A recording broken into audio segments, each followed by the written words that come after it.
Em discussão? Peço palavra, senhora presidente. Com a palavra, a vereadora Gládias Friso.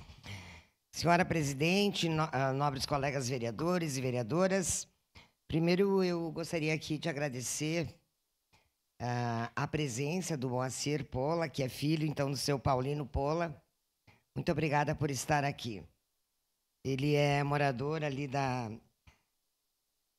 Forqueta, na comunidade de Nossa Senhora da Salete.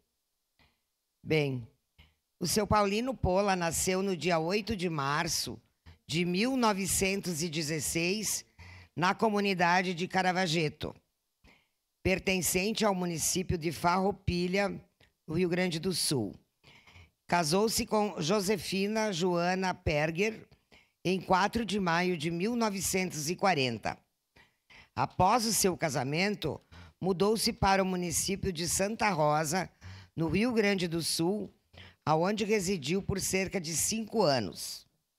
Paulino possuía terrenos no bairro Rio Branco, em Caxias do Sul, e os trocou pela propriedade que pertencia ao sogro Eusébio Perger, continuando o trabalho de cultivar uvas e fazer vinhos na cantina que já existia.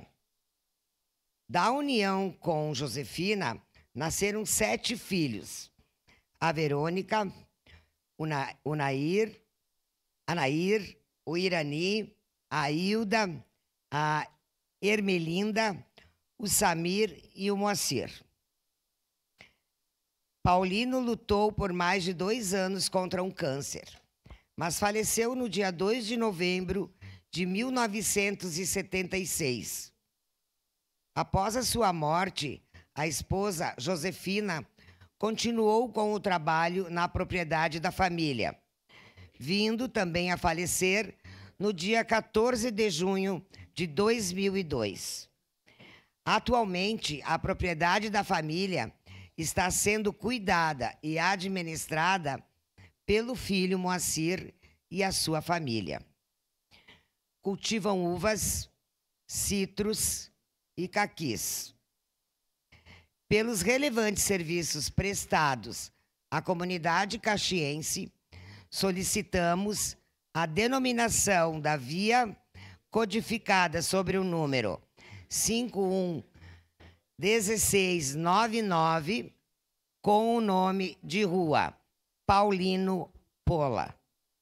Contamos com a acolhida dos nobres pares no sentido da aprovação do presente projeto. Caxias do Sul, 9 de agosto de 2024. 149 anos da colonização e 134 anos da emancipação política. Era isso, senhora presidente.